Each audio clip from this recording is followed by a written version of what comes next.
All right, joining me now is CTV's military analyst, retired Major General David Fraser. Good morning. Good to see you. So there are reports that this operation could take months in Gaza City.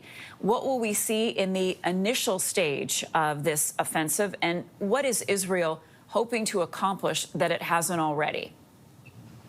Well, Marcia, what we're going to see is house-to-house fighting. And quite frankly, on the opening of this segment, the explosions that we saw are what we're going to be seeing for every day for months to come until Gaza City is completely rubbled, much like the rest of Gaza.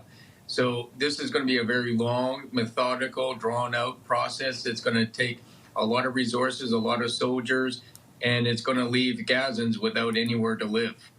Does the Israeli military have the manpower or person power to carry this through?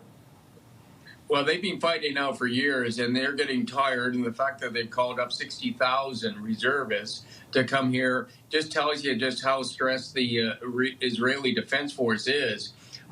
This has taken a toll on them just because it's so intensive on people.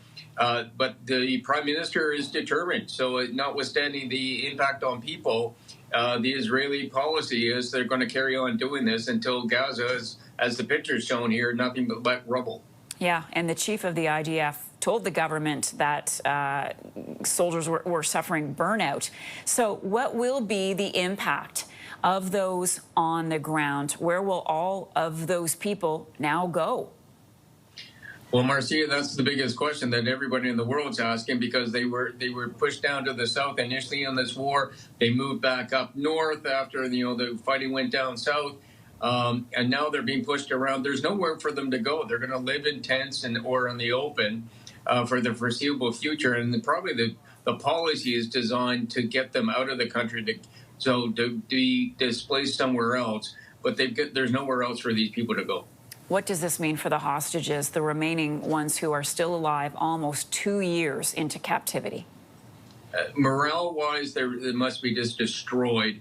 And, they are now just pawns and almost overtaken by events that they're no longer a priority. But for the hostages and for the families, it's just there's no hope. It's all despair, but whether or not they're ever going to get released.